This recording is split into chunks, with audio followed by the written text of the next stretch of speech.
안녕하십니까. 저는 국가안보전략연구원 한석희라고 합니다. 제2세션을 시작하겠습니다. 시간이 된 관계로 1시 반 수업부터 3시 반까지 2시간 동안 제2세션을 진행하도록 하겠습니다. 제2세션은 전략대화라는 제목으로 하고 그 다음에 또 Political, Economic, Social, Cultural, Diplomatic and Security Issues to be discussed between the Korea and the participating countries 라고 얘기해서 한국과 오늘 중앙아시아 국가들 사이에서 뭐 굉장히 다양한 주제죠. 정치, 경제, 사회, 문화, 뭐 외교, 안보 문제까지를 다 총망라해서 디스커스하는 그런 시간이 되도록 하는데 저희들은 지금 기조발제가 이번 세션에 기조발제 3개, 그 다음에 패널리스트 2분 이렇게 모셨습니다. 일단 기조발제 3분은 아리포프 엘드루 박사님, 또 졸드발리나 알루아 박사님, 또 오즈몬조나 카이리닌 박사님 이 세 분께서 기조발제를 해주시고 그다음에 정태인 선생님과 하정민 선생님께서 오늘 패널리스트로 참석해 주시겠습니다. 오늘 그 기조발제 하시는 분들은 한 15분 정도에 해주셨으면 좋겠고요. 패널리스트는 한 10분 정도의 패널리스트 해주셨으면 좋겠다고 생각합니다. 그러면 이번 세션에 첫 번째 기조발제자이신 아리포프 엘드루 선생님께 마이크를 넘기고 아리토프 엘드루 선생님은 우즈베키스탄 대통령 산하의 전략지역연구소 소장이십니다. 큰 박수로 모셔주시면 감사하겠습니다.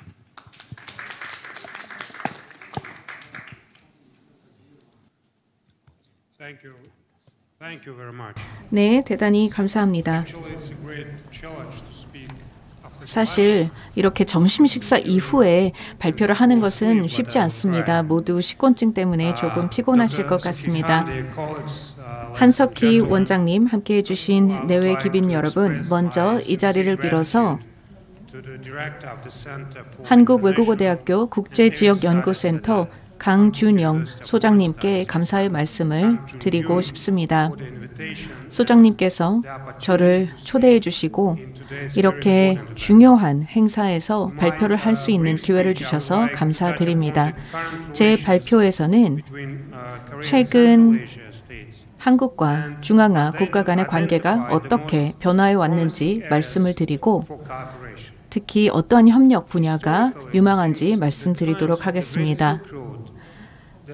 고대 실크로드 이후로 역사적으로 중앙아시아는 늘 관문에 위치해 있었습니다. 또한 강대국들의 영향을 받아왔습니다. 이에 따라서 많은 분쟁과 전쟁이 있었던 것도 사실입니다. 하지만 이 광활한 대지에 살고 있었던 중앙아시아인들은 자신들의 지리적인 이점을 잘 활용하였고 균형을 맞추면서 정체성을 지켜나갔습니다. 이와 동시에 다양한 해외 문화를 받아들이고 교역을 발전시키며 지역에서의 새로운 아이디어와 지식의 교류를 촉진하였고 이를 통해서 공동의 이해관계를 증진시킬 수 있었습니다. 이러한 모든 우리의 역사가 우리 중앙아시아인들의 DNA에 새겨져 있다고 생각합니다. 이 지역의 개방성이 모두에게 중요하며 상호 호혜적인 협력을 추진하는 것이 외세로부터 우리를 지킬 수 있다라는 인식하에 영내 통합을 위해 노력하였고 다양한 지정학적인 분쟁에 맞서 왔습니다. 이런 과정에서 중앙아시아는 안정적이고 지속 가능하며 또한 통합적인 지역으로 탈바꿈할 수 있게 되었습니다. 이에 따라서 지난 7년 동안 이 지역의 경제는 안정적으로 성장해 왔습니다. 중앙아시아 국가의 총 GDP는 약 6% 정도 성장했고 영내 무역은 4.5배 증가했으며 영내 상호 투자는 거의 2배 이상 증가하였습니다. 또한 이 지역 국가들의 대외 무역 거래도 증가하였습니다. 그리고 외국인 투자 규모 또한 2배 이상 증가하여 500억 달러를 넘어섰습니다. 그리고 2050년까지 중앙아시아 인구가 거의 1억 명을 넘어설 것으로 보이고 있습니다. 이렇게 새로운 중앙아시아는 중요한 지역이 되었고 많은 강대국들의 관심을 받고 있으며 한국과 같은 주도적인 국가들의 관심을 받고 있습니다. 하지만 또 한 가지 언급하고자 하는 것은 중앙아시아와 한국의 관계는 수세기를 거슬러 올라간다는 점입니다. 앞서 많은 연사분들께서 말씀을 해주셨습니다. 그 중에 특히 사마르칸트의 아프로시압 유적지 발굴 과정에서 우리가 그림을 발견하였는데 이러한 그림을 보면 서기 첫 천년 초에 있었던 고구려의 대사들을 묘사하고 있습니다. 이렇게 고대부터 양 지역의 국민들은 깊은 상호 이해와 신뢰를 쌓아왔으며 이를 통해서 상호 이익이 되는 협력을 추진할 수 있었습니다. 이러한 맥락에서 대한민국이 중앙아시아 경제의 근대화에 큰 기여를 했다는 점을 말씀을 드리고 싶습니다. 한국의 투자 덕분에 자동차 제조, 화학, 석유, 가스, 정보와 통신 등 다양한 산업들이 발전할 수 있는 동력을 얻었다고 말씀드리겠습니다. 그뿐만 아니라 대한민국의 코이카의 도움으로 사회적으로 중요한 의미를 띠는 다양한 사업들이 이 지역에서 진행이 될 수 있었습니다. 중앙아시아 국가들이 한국과 수교를 맺었고 그 이후로 양 지역 간의 무역이 크게 증가하였습니다. 그래서 거의 730배 이상 증가했습니다. 그리고 한국의 대중앙아시아 지역의 누적 투자액은 180억 달러를 넘어섰습니다. 이와 동시에 양 지역 간 문화적인 교류와 인도주의적인 유대가 활발히 진행이 되고 있습니다. 또한 중앙아시아 국가에 많은 대규모의 한인 디아스포라가 존재하며 거의 30만 명이 넘는 사람들이 이 지역에 살고 있습니다. 그 결과 중앙아시아의 많은 젊은이들은 한국 문화에 관심을 가지고 한국 문화에 노출이 되고 있으며 큰 인기를 얻고 있습니다. 한국어를 배우는 젊은이들이 많고 또 한국 음악과 한국 영화를 즐기고 있습니다. 그리고 양 지역 간의 대화가 제도화되면서 중앙아시아와 한국 간 높은 수준의 협력을 달성할 수 있었습니다. 한국은 중앙아시아 플러스의 형식을 최초로 확립한 국가 중의 하나로 2007년에 그러한 움직임을 보였으며 우리 지역의 사회 경제적 프로젝트의 지속가능한 개발 그리고 이행에 상당한 기여를 하고 있습니다. 그뿐만 아니라 최근에 한국의 윤 대통령께서 중앙아시아를 방문하면서 제시하셨던 새로운 K-실크로드 구상은 한국이 이 지역과 장기적인 협력을 구축하겠다는 의지를 잘 보여줍니다. 이러한 내용으로 인해서 2025년 서울에서 제1차 중앙아시아 플러스 한국 정상회의를 개최하기로 결정한 것도 의미가 있다고 생각합니다. 내외 기빈 여러분, 양 지역 간 협력 수준은 매우 인상적이며 매우 높은 수준의 협력을 진행하고 있습니다만 우리는 더 많은 잠재력이 있다고 생각합니다. 중앙아시아가 한국의 대외 무역에서 차지하는 비중은 1% 미만입니다. 그리고 중앙아시아 국가들의 한국과의 교역량도 그렇게 크지 않기 때문에 전체의 교역 규모의 4% 정도에 그치고 있는 상황입니다.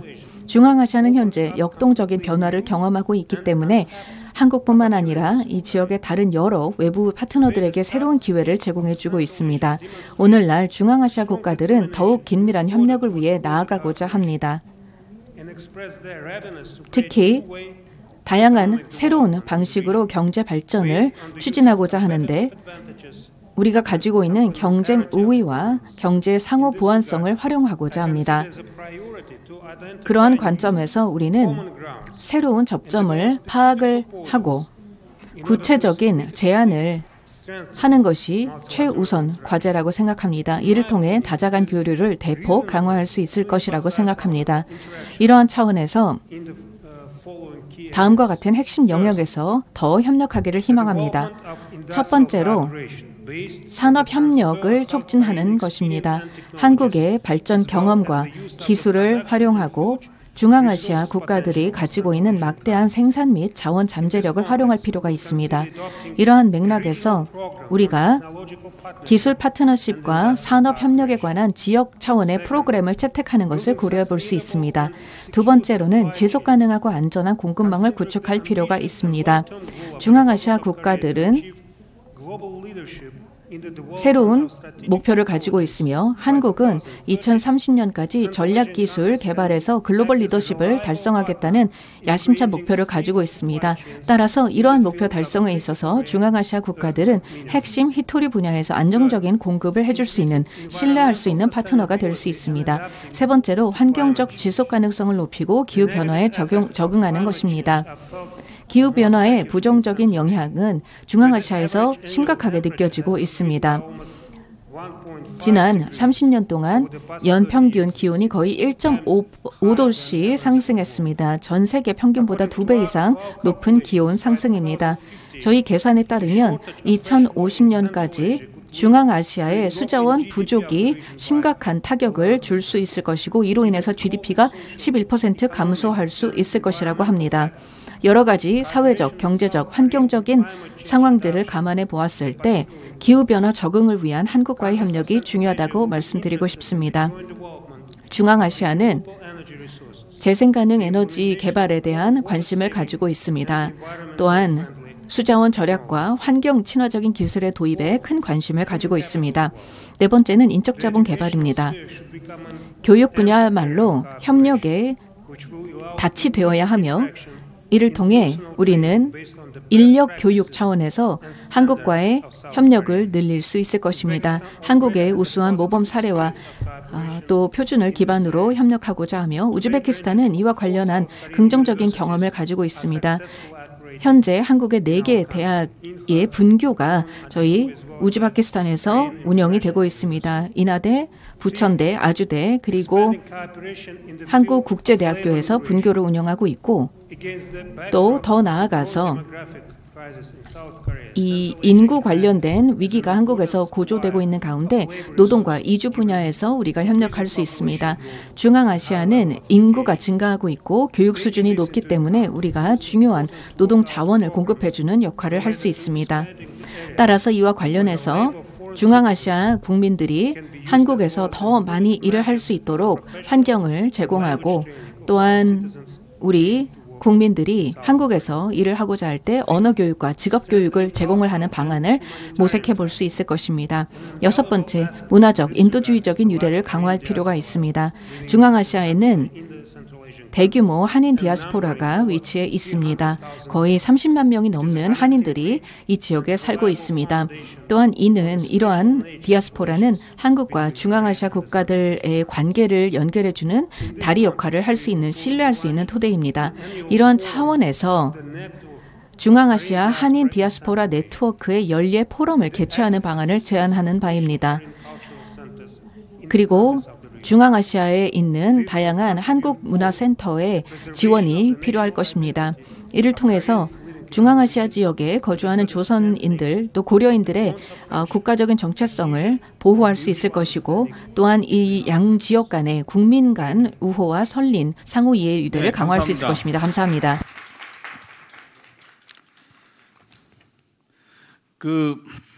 아리포프 선생님께서는 사실 우즈베키스탄에서 오셨음에도 불구하고 오늘 이 발표 내용은 그 중앙아시아와 한국과의 관계 또 한국과의 교류를 갖다가 증진시키는 데다가 포커스를 맞추셨다고 생각을 하고 있습니다. 역사적으로 중앙아시아가 강대국의 통로로서 좀 불안정한 모습을 보였지만은 이제는 많이 변해서 또 발전도 하고 있고 안정적인 모습을 보이고 있어서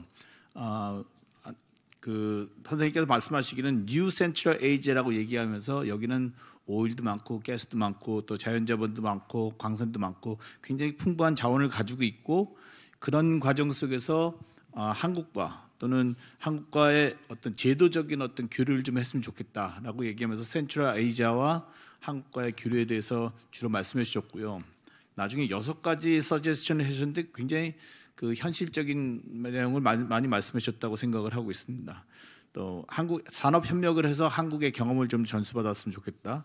또 공급망 건설을 한국과 센트럴 아시아가 공급망 건설을 같이 했으면 좋겠다. 또 환경 지속성, 기후 변화에 적응하는 그런 교류를 했으면 좋겠다. 또 인력 개발을 좀 했으면 좋겠다. 여기는 이제 에듀케이션이 들어가겠죠. 그런 점을 좀 말씀해 주셨고, 노동력 이동의 협력, 그러니까 센트럴 아시아에 있는 사람들을 한국으로 많이 노동력을 많이 데려오고 여기서 트레이닝 시키고 이런 것들을 말씀하셨고, 마지막으로는 이제 우리 동포들, 그 중앙아시아에 있는 우리 동포들과의 문화적 또는 교류, 문화적 교류 또 휴머니테리안 교류를 이뤘으면 좋겠다. 이렇게 좀 현실적인 말씀을 해줬다고 생각합니다. 사실 이 세션 시작하기 전에 아까 맨 처음에 제가 왔을 때 저하고 잠깐 가서 말씀하셨는데, 아리포프 선생님께서는 한국과의 교류를 좀 증진시켰으면 좋겠다고 말씀하셔서 저도 저희 연구원이랑 아리포프 선생님이 계신 연구소랑 내년서부터 어떻게 교류를 좀 진행해 보는 것을 한번 합의를 했던 적도 있는데요. 그런 것들이 바탕이 돼서 한국과 중앙아시아 지역의 교류가 활성화되었으면 좋겠다고 생각을 하고 있습니다. 오늘 발표 감사합니다. 두 번째 발표는 알루아 졸드발리나 선생님께서 하시겠는데, 알루아 졸드발리나 선생님께서는 카자흐스탄 대통령 산하의 전략연구소 부소장이십니다. 그리고 엘렌 쿠밀로프 유라시아 국립대학교 정치학 박사시기도 합니다. 오늘 기조발제를 두 번째 기조발제를 해주기로 되어 있습니다. 제가 가진 이 발제문은 현지어로 되어서 제가 잘 읽지 못하는데요. 발표 일단 해주시고 그다음에 그 내용을 보고 한번 말씀드리도록 하겠습니다. 발표 부탁드리겠습니다. 감사합니다. Thank you.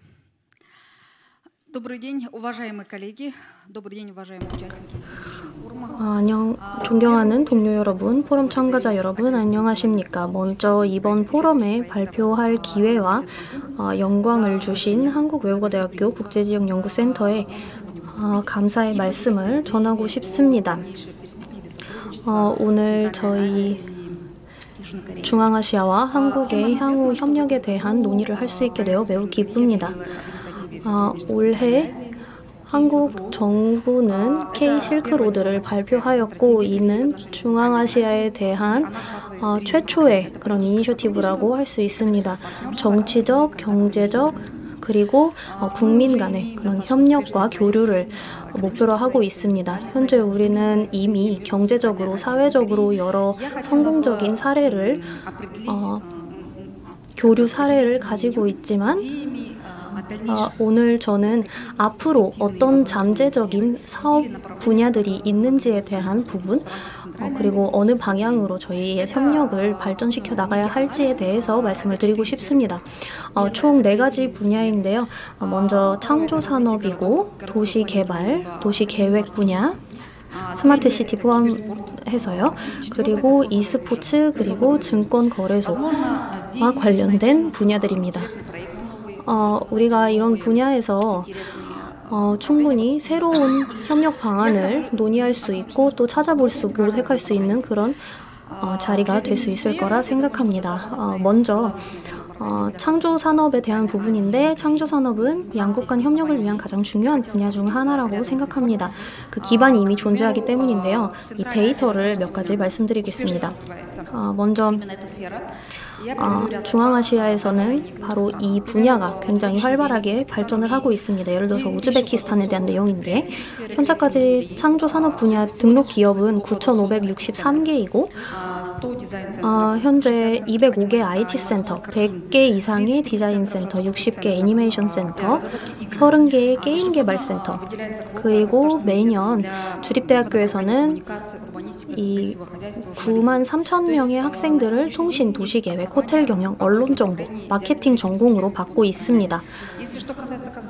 카자흐스탄에 대한 말씀을 드리자면, 여기서도 창조산업이 굉장히 활발하게 발전하고 있는데요. 2023년에 저희가 창조산업 발전을 위해 문화체육관광부 산하 창조산업 발전을 위한 특별 부서가 설립되었습니다. 거기에서 또 국제센터가, 기업펀드 국제창조산업 창조허브를 위한 국제센터가 설립되었습니다. 크르그스탄에 대해서 말씀드리자면 22년부터 이 해당 과제, 해당 분야에 대한 특별 대통령위원회를 설립하고 그리고 이 한국의 창조산업 발전과 관련된 경험은 중앙아시아에 굉장히 중요한 역할을 할 것이라고 생각합니다. 다음은 대한민국과 관련된 내용인데 한국은 지난 10년 동안에만 18위에서 6위로 상승하며 글로벌 혁신지수 10위권에 진입한 바 있습니다. 한국은 오랫동안 과학기술 리더의 지위를 유지해 왔는데요. 그리고 이렇게 창조산업의 중요성을 몸소 느끼면서 발전해왔던 국가로서 한국과 이 중앙아시아 간에 여러 발전 프로젝트들이 있을 것이라고 저는 확신을 할 수 있습니다.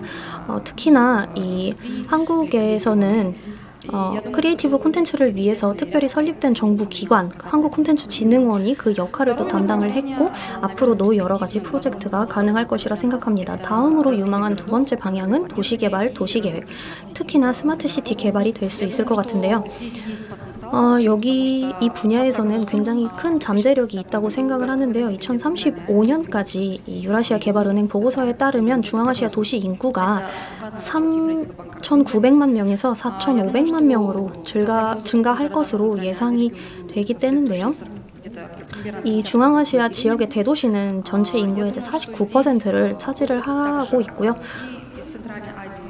그리고 여기서는 이 분야 이 관련 도시 개발 관련해서도 한국의 여러 경험이 중요할 것이라 생각합니다. 스마트 미터, 스마트 가로등, 스마트 주차 시스템, 출퇴근 시간 교통 흐름의 자동 개선 등 이런 모든 혁신이 에너지 소비를 최적화하고 또 일상생활을 더욱 편안하게 만들어줄 거라 생각을 합니다. 그리고 한국과 중앙아시아의 이 한국의 경험을 통해서 협력의 가교를 만들 수 있을 거라 생각합니다. 한국은 특히 스마트 시티 개념을 발전시킨 경험이 많은데요. 특히나 이제 인천 송도 그리고 세종이 있죠.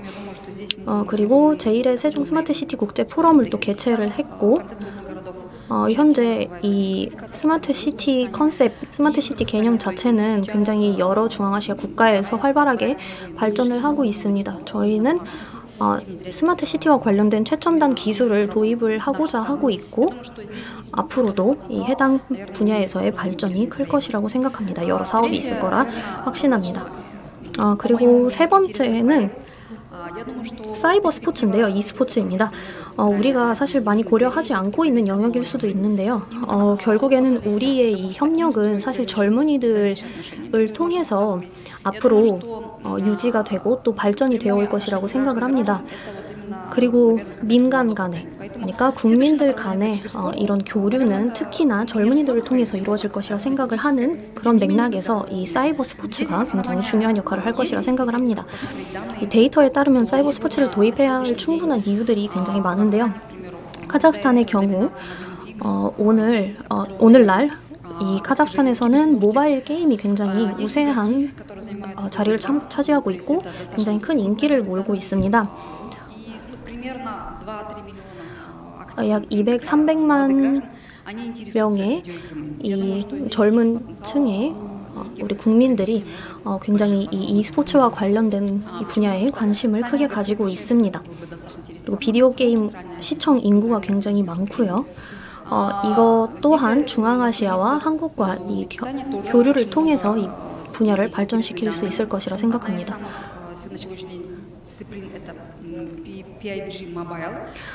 PUBG 모바일이 특히나 이 큰 인기를 몰고 있는데요.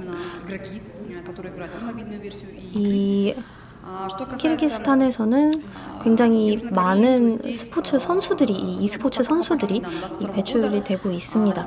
2022년 기준 굉장히 큰 시장을 차지하고 있고요. 현재 7.6% 이 대한민국의 대한민국과 관련해서 이 국내 게임 시장이 20조 원을 돌파한 것이 이번이 처음이고 한국 글로벌 시장 점유율은 7.6%를 기록한 바 있습니다. 그리고 다음으로 증권거래소와 관련된 부분인데 한 중앙아시아 협력에 있어 다소 새롭고 흥미로운 분야가 될 수 있을 거라 생각합니다. 특히 대한민국의 이 2022년 한국의 전체 시가총액 대비 외국인 소유 한국 주식의 비중이 약 27.5%였습니다. 그리고 현재 거래소 자체 보고서에 따르면 외국인 투자자의 KRX 거래 비중이 굉장히 높습니다. 현재 코리아 펀드가 우리의 이 국제 센터에 굉장히 중요한 역할을 하고 있고 전통적으로 아직은 서방에 그리고 미국 주식 투자를 국민들이 그래도 활발하게 하고 있는 바입니다. 그런데 앞으로는 이 한국증권거래소와 관련된 새로운 사업을 또 추진시키면 굉장히 많은 수요가 있을 것이라고 생각합니다. 카자흐스탄에서 국민을 우즈베키스탄의 경우는 타시켄트 공화당 증권거래소가 이제 94년도에 설립된 이후 현재 23년도에 거래소가 115개 발행사, 174개 증권 형태의 상품이 있는 바입니다.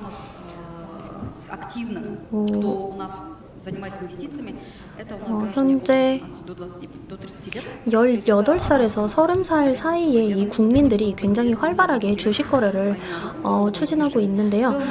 그렇기 때문에 이 한국증권거래소와 관련된 한국 주식과 관련된 부분에도 굉장히 큰 관심을 가지지 않을까 생각을 합니다. 그리고 오늘 아까 발표에서도 말씀을 해주셨던 바와 같이 함께 동행하고 함께 하고 그리고 함께 발전하고 만들어 나가는 이 세 가지 방향으로 우리가 창조산업, 사이버 스포츠, 증권거래소 등과 같은 분야에서 앞으로도 굉장히 흥미로운 여러 발전 사업이 있을 거라 생각이 듭니다. 감사합니다.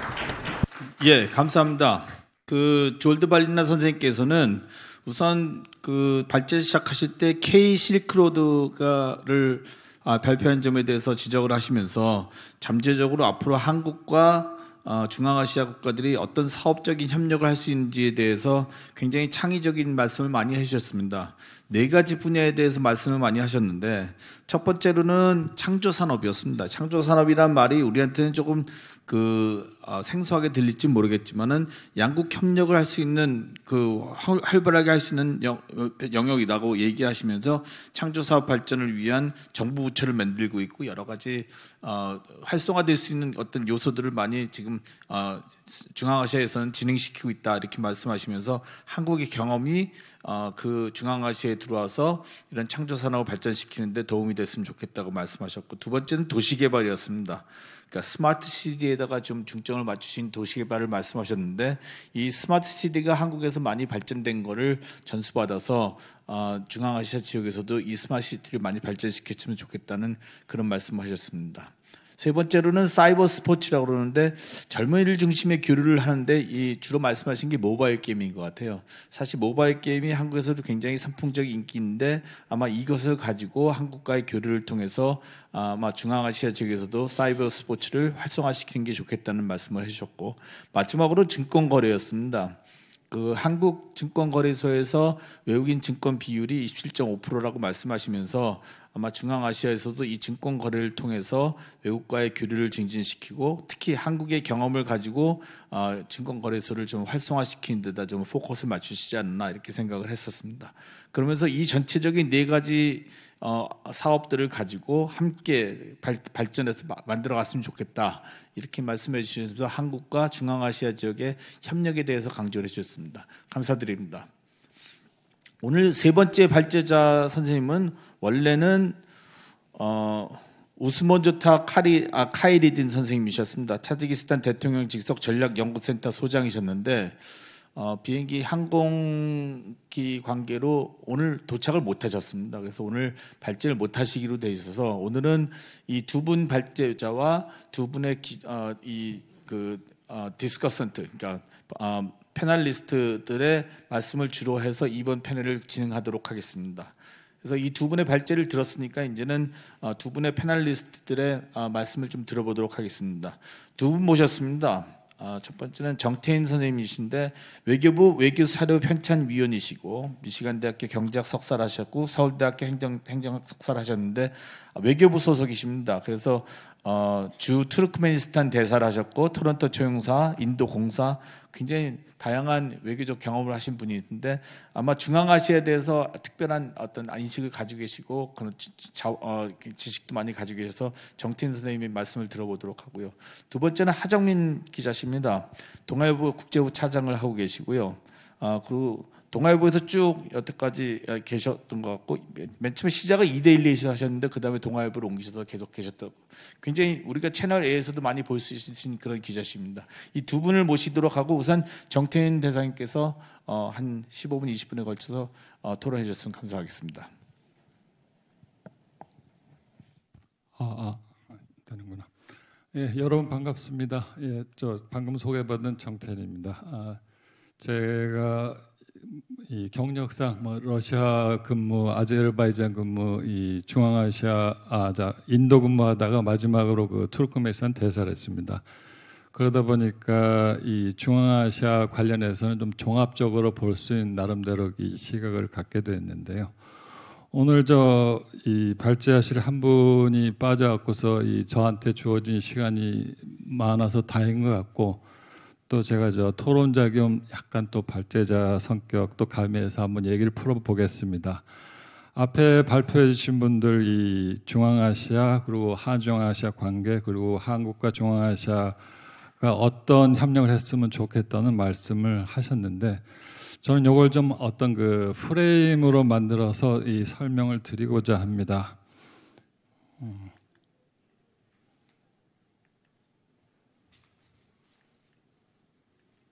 왜 안 내려가지? 이거 왜 안 내려가지? 잠시만요. 그렇구나. 내려가요?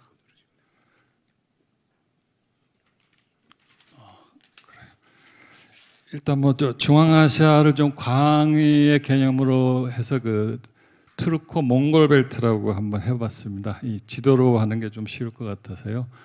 대충 보면은 이 터키서부터 몽골까지 쭉 거치는데 저걸 보면서 일단 떠오르는 게 이 러시아와 중국 사이에 어떤 공간이 있구나. 이게 그 지정학적 의미가 아닌가 싶습니다. 그 의미 다시 한번 나중에 말씀드리겠고요. 이걸 달리 표현하면 이 중국, 인도 그리고 이 유럽의 그 사이의 위치에서 이 연결하고 변화시키는 역할을 했다.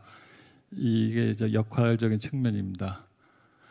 다음은 이 빨간 선인데 이 유럽이 이제 해양으로 본격 진출하면서 소위 그 육로가 이제 쇠퇴하기 시작합니다. 그러다 보니까 이 투르코 몽골 벨트의 위상이 차츰차츰 쇠락하다가 나중에는 이 동쪽은 청나라, 서쪽은 제정 러시아에 점령당해서 사라지고 맙니다. 그런데 이제 1991년 소련이 붕괴되면서 다시 이 모습을 드러내기 시작했습니다.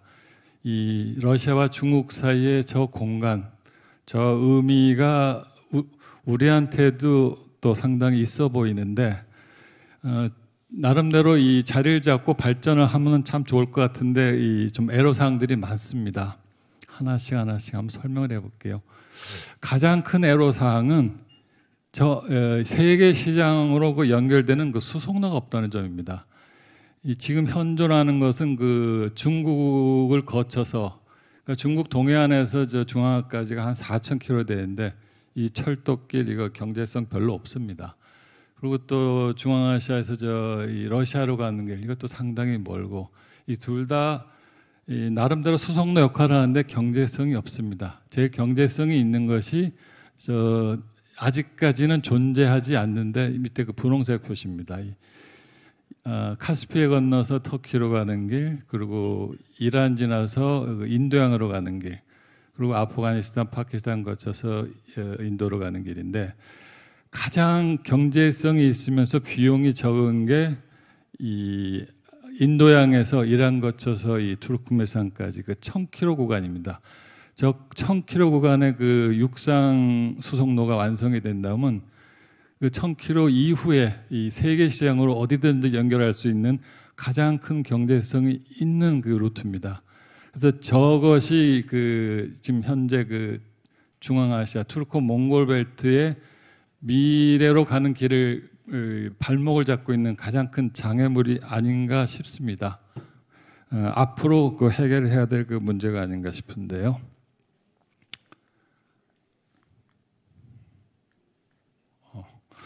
이거는 저 한국과 이 중앙아시아 투르크 몽골 벨트에 과연 어떤 인연이 있느냐에 대해서 설명을 해보겠습니다. 첫째는 알타이어죠. 같은 언어권에 속하여서 그 어순이 비슷하고 말이 비슷합니다. 우리가 배우기가 쉽고요. 두 번째가 이건데 아까 그 투르크 몽골 벨트를 따라서만 존재하는 그 문화들입니다.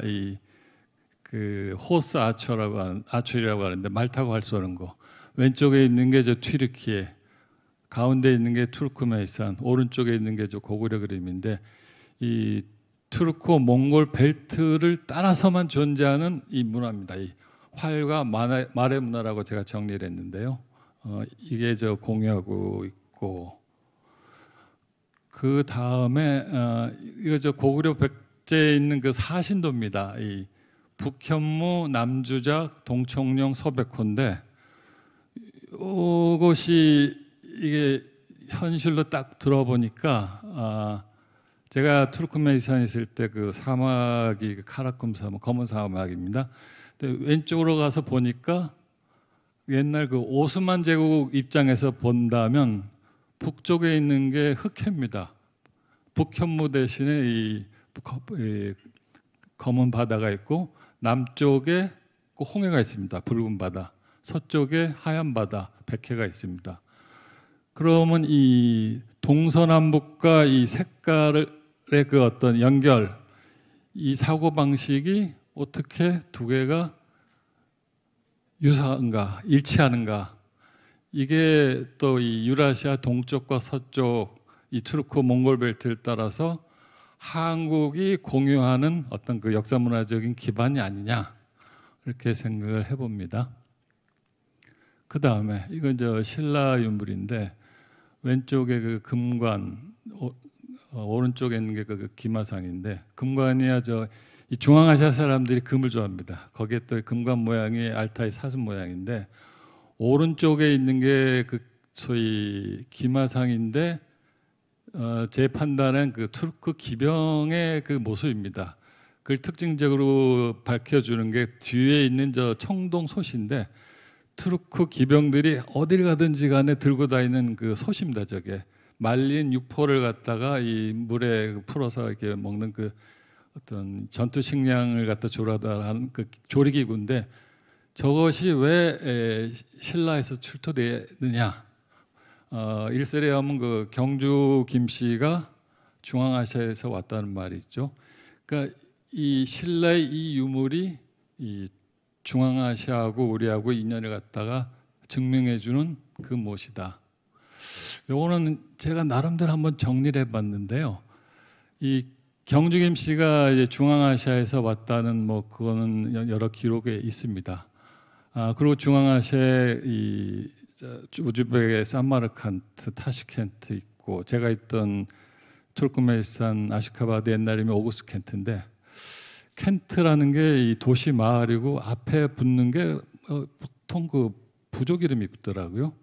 근데 아시다시피 그 경주의 옛날 이름이 금성이라고 불렸던 적이 있는데 이 경주 김씨가 중앙아시아에서 왔다고 생각을 하면 금성이 알탕칸트로 번역되지 않을까. 그 뜻은 김씨말. 그러니까 중앙아시아의 그 어떤 도시를 호칭하는 그것과 경주의 옛날 이름이 이게 호칭 방식이 같을 수가 있다. 이것이 또 하나의 그 어떤 인연을 갖다 설명하는 거고 그 다음에 그 김씨 때부터 왕의 호칭이 마리칸입니다.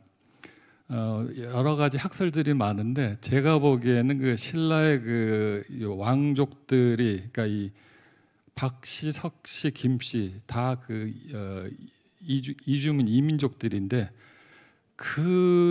그들의 언어가 아닌가, 우두머리를 지칭하는 언어가 아닌가 싶거든요. 가령 이삭은 같으면 그 인도 타미르의 우두머리라는 뜻인데, 저 마리카는 이 터키 누구한테 물어보니까 마을로 칸 그러더라고요. 뭐 옛날 고어인데 뭐 동쪽의 왕이라는 의미 아니냐 그러더라고요. 일단 경주 김씨가 왕이 된 다음부터 호칭이 마리칸을 받겠습니다. 그래서 저게 투르커가 아니냐. 그래서 경주 김씨로 인해서 이렇게 또 우리가 인연을 가진다. 이거는 뭐 아시다시피 그 고구려 사신이 그 사마르칸트 아프로시아 궁전에 좀 벽화에 있듯이 그 아련한 그 모습인데, 고구려 사람이 저기 사마르칸트까지 갔다. 그러니까 상당히 이게 지금 그냥 인연이 아니라 상당한 인연이 있다고 볼 수밖에 없다. 어떻게 보면 교류는 물론 조상을 공유하지 않을까, 뭐 그런 생각도 해봅니다. 그래서 앞으로 이 한중앙아시아 관계를 어떻게 끌고 나가는 게 좋겠는가 말씀드려보겠습니다. 일단 기본적으로 이 한국과 중앙아시아는 이 상호 보완적 관계. 한국은 이 경제개혁 경험이 있고 경제개발을 통해서 축적된 기술과 자본을 가지고 있다. 중앙아시아, 이 투르코 몽골 벨트는 이 부존 자원의 공급지고 또 상품 시장, 투자 대상, 그리고 풍부한 인력을 보유하고 있다. 그래서 이 한국과 이 투르코 몽골 벨트는 서로 경쟁 관계가 아니라 상호 보완하는 구조를 가지고 있다. 그래서 이걸 이제 합하면은 어떻게 되느냐? 이 한국과 이 투르크 몽골 벨트, 중앙아시아가 이러한 남미 아닌 특별한 그 인연을 가지고 있는데, 이런 유대를 바탕으로 해서 이 상호 보완적인 이 경제 구조를 발전시켜서 이 중앙아 발전, 한국 발전을 갖다 어떻게 해나가면 좋겠느냐. 리카르도 얘기를 갖다 살짝 하면서 정리를 해보겠습니다. 리카르도가 비교 우위를 서로 교역하면은, 생산해서 교역하면 쌍방이 다 부를 증대한다고 그랬습니다. 이것을 더 이제 발전시켜서 얘기를 해본다면, 한국과 투르크메니스탄, 특히 투르크메니스탄, 이 투르크 몽골 벨트의 비교 우위를 갖다가 일단 개발을 하자. 뭐가 비교 우위가 있느냐? 아까 저 여러 가지 뭐 제안을 해주셨는데 그것도 포함해서 비교 우위를 갖다 먼저 이 개발을 해야 되고, 두 번째 비교 우위를 개발만 하면 어떡할 거냐? 처음에 그 초입에 제가 말씀드렸듯이 이거를 갖다 교육을 해야 되는데, 교육할 수 있는 건 수송로가 있어야 된다. 이 수송로를 갖다가 개척하고 여기에 또 이 관련된 인프라를 구비해야지만 되지 않느냐. 이게 두 번째고, 세 번째, 그럼 비교 우위를 개발하고 이 수송로가 마련되면 다 되느냐? 그렇지 않습니다. 이것을 운영하는 사람이 있어야 되고 제도가 있어야 됩니다. 1991년 소련 붕괴 후 중앙아시아에서 많은 나라들이 독립을 했는데 지금 30년이 지났습니다. 그러니까 이 인력과 이 시장 경제 체제가 얼마나 구비됐느냐, 아직까지도 진행형이라고 보고 있습니다. 따라서 이 비교 우위의 개발, 수송로의 개척, 그리고 인력과 제도의 구비를 위해서 이 오래된 이 한국과 이 중앙아시아, 투르크 몽골 벨트가 그 유대를 기반으로 해서 상호 보완적인 관계를 발전시키면서 저 이 리카르도가 제시한 저 이 최적의 상태로 나가는 것이 앞으로 이 두 지역이 이 미래를 개척하는 그 방향이 아닌가 싶습니다. 이렇게 정리를 해보겠고요. 그다음에 추가적으로 뭐 한 말씀을 드린다면 내년부터 그 한중앙아 정상회의가 이제 정례화하면서 발족을 한다고 하는데 어떻게 보면 이 상당히 좋은 기회입니다. 아시다시피 지금 한국도 그렇고 이 유라시아 이 투르크 몽골 벨트의 그 어떤 문화적 그 분위기를 감안했을 때 제일 그 위에 있는 분들끼리 이 얘기를 해야지 이 합의가 되고 추진이 되고 뭐 그런데 이런 정상회의가 발족했다는 것 자체가 굉장히 그 의미가 있습니다. 이것을 갖다 활용을 열심히 해야 되는데 오늘 같은 이런 그 협의 결과도 그렇고 많은 어떤 활동인이 제안들을 갖다 여기에 보고하는 뭐 그런 노력이 필요할 거라고 보고 또 이 한중아 정상회의를 갖다 이 효율적으로 잘 운영하기 위해선 그 OTS 사무국 같이 여기도 그 좀 사무국이 필요하지 않느냐 뭐 이런 생각을 해봅니다. 그리고 마지막으로 이 지방자치단체를 갖다 활용하면 좋지 않겠느냐. 중앙정부와 달리 지방자치단체는 그 이 어떤 뭐랄까 이 협력의 실질적인 그 수요를 갖다가 일선에서 그 체험하고 있는 그런 단체거든요. 그 바로 밑에 이 학교들이 있고 기업들이 있고 뭐 사람들이 있고 여러 단체들이 있습니다.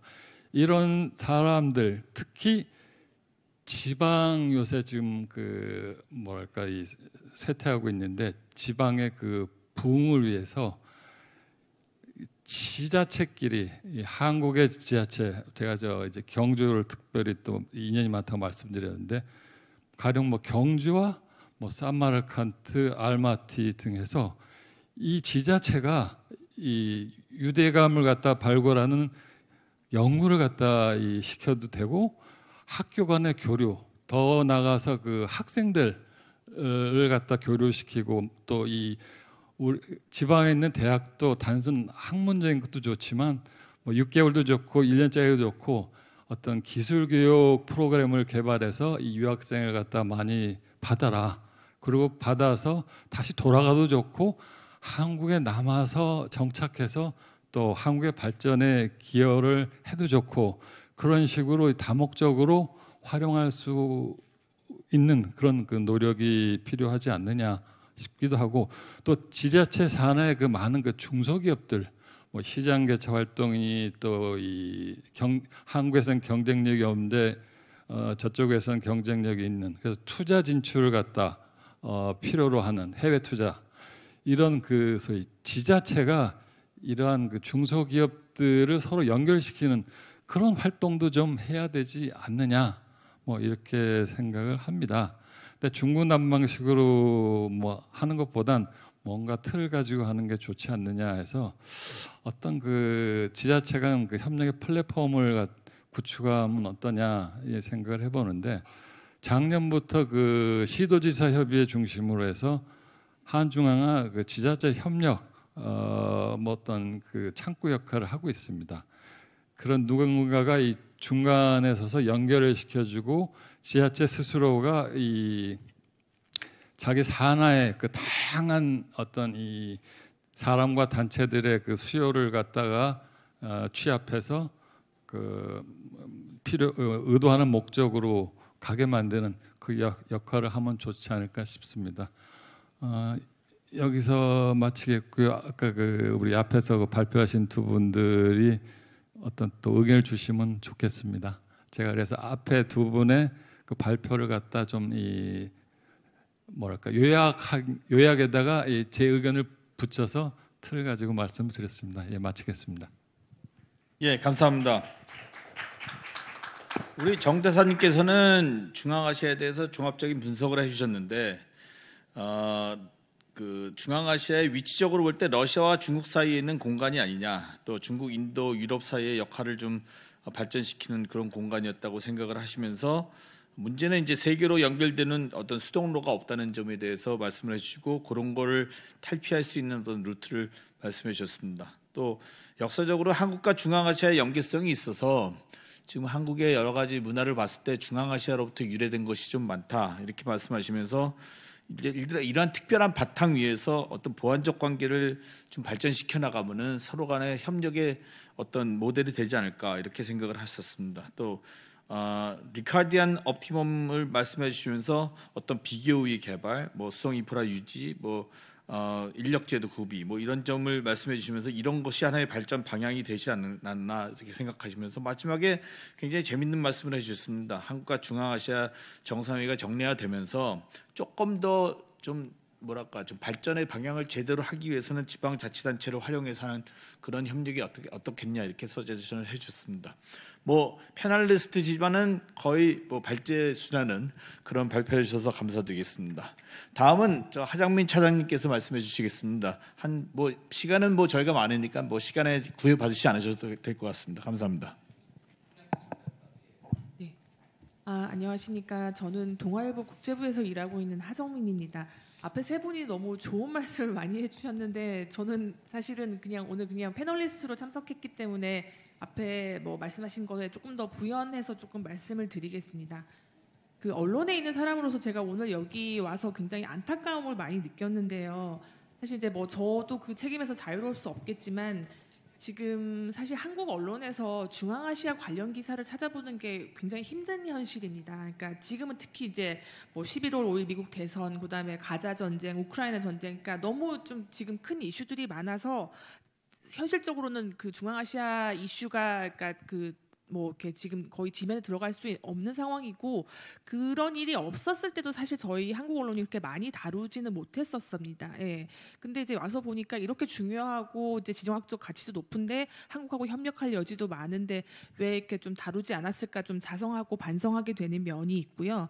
마찬가지로 또 그 중앙아시아 현지 언론에도 한국 관련 기사가 최근에 조금 나왔을 수는 있겠지만 그렇게 뭐 러시아나 미국이나 중국에 비해서 많이 나왔을 것 같지는 않습니다. 그래서 제가 생각을 해봤습니다. 이제 이 미국 대선이나 이제 이런 걸 끝나고 양국 협력이라든가 이런 걸 또 하는 데서 이제 그 또 언론이 어떻게 역할을 할 수 있을까 해봤는데 이제 앞에서 세 분이 말씀해주셨지만 결국 이제 외교 안보 협력도 중요하지만 핵심은 양국의 경제 교류가 늘어나야 될 것 같습니다. 경제 교류가 늘어나야 어쨌든 사람도 오가고 물자도 오가고 또 각각의 언론에서 이제 그 중앙아시아의 언론에도 한국의 소개가 많이 되고 한국 언론에도 중앙아시아가 많이 소개가 될 텐데 앞에 지금 이제 그 아리포프 박사님 그다음에 또 저기 졸드 발리나 박사님이 다 이렇게 말씀해 주셨지만 거기에 제가 하나 더 하자면은 그 경제 교류를 활성화할 수 있는 좋은 방법이 여행인 것 같아요. 특히 한국 젊은이들한테는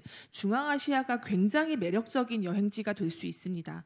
지금 그 한국 젊은이들이 그 중앙아시아, 그러니까 아제르바이잔이라는 나라를 처음 듣게 된 거는 아마 대부분이 그 각각 200만 이상의 그 구독자를 보유한 그 2명의 유튜버들이 있습니다. 지금 굉장히 한국 젊은이들한테 핫한 사람들인데요.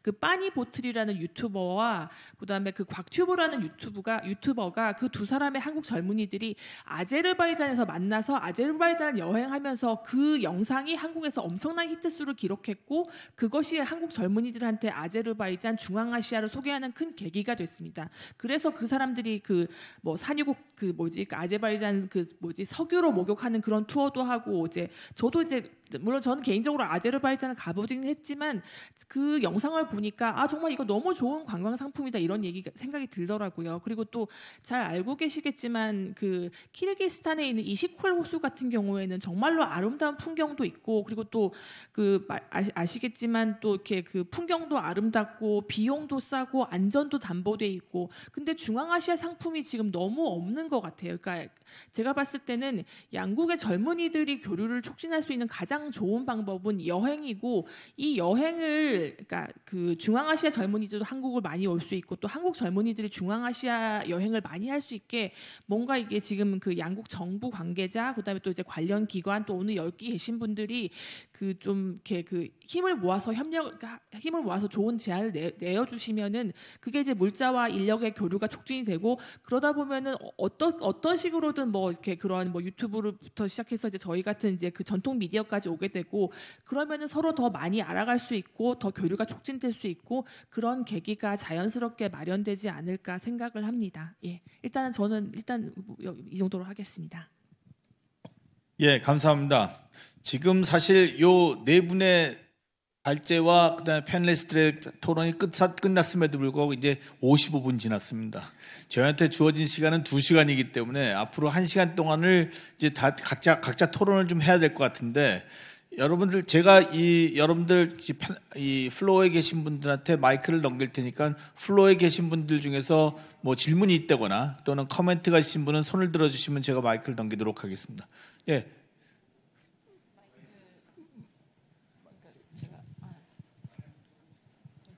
잠시만요. 손 드신 분 네. 감사합니다. 두 분 소장님과 부소장님의 발표 그리고 두 분 패널리스트들의 의견을 잘 들었습니다. 저는 한국외국어대학교 정교입니다. 하정민 차장님께서 지적을 하셨지만 오랜 관계에도 불구하고 한국과 중앙아시아가 서로에 대해서 알고 있는 것이 많지 않습니다. 문제는 뭐냐면 저희가 이제 우리 사업단이 이런 자리를 마련하고 자꾸 쉽지 않은 일임에도 불구하고 전략연구소의 소장님들과 외교사들을 이 자리에 모시고자 하는 이유 중에 하나는 지역학의 시작 단계에서는 그 지역에 대한 소개에서 대개 연구가 시작이 됩니다. 우리는 그 시기는 지났습니다. 중앙아시아가 어떤 곳이다. 이 국가들이 어떤 매력을 갖고 있다. 이 국가들과 우리가 왜 관계를 발전시켜야 하는가에 대한 연구가 지난 한 세대 동안 1992년 국교 수립 이후 32년에 걸친 시간 동안 수없이 많이 이루어져 있습니다. 그렇다면 정태인 대사님께서 지적하신 것처럼 이제는 그와 같은 노력들을 하나로 꿰어서 어떤 구체적인 결실을 만들어내야 할 때라고 생각을 합니다. 오늘 사실 이 자리에 참석하신 아리포프 소장님과 그리고 죄송합니다. 제가 이름이 항상 어려워서 알로하 부소장님 같은 경우 정말 모시기 힘든 분들인 것을 저희가 압니다. 그리고 우리 아리포프 소장님 같은 경우에는 외교부와 전략연구소, 학교, 현장과 실무를 두루 역임하셨고 실질적으로 오늘 제안한 6가지의 안건들을 집행하실 수 있는 힘을 갖고 계신 분입니다. 그래서 저희는 이걸 결코 그냥 던지는 프로포절이라고 생각하지 않고 시리어스하게 받아들입니다. 이것을 정말로 의지를 갖고 저희한테 말씀을 전달해 주셨다라고 생각을 합니다. 물론 알로하 부소장님도 마찬가지로 카자흐스탄에서 생각하는 4가지 핵심적 협력의 사안들을 저희한테 제안을 했다라고 생각을 합니다. 안타깝게도 다른 중앙아시아 한국과 나머지 국가들의 전략연구소에는 저희가 다 초대장을 보냈습니다. 그런데 사정이 안 돼서 아제르바이잔 같은 경우에는 지금 전략연구소 소장님이 런던에 출장 중이시고 키르기스는 일주일 전에 취소를 했습니다. 그리고 이 타지키스탄은 어제 오후 3시에 저희가 불참 통보를 받았습니다. 다 약속이 되셨는데 불가피한 사정으로 이 자리에 못 오셨지만 안타까운 것은 저희가 이렇게 만나서 하는 이야기들은 반드시 저희가 전달을 하도록 하겠습니다.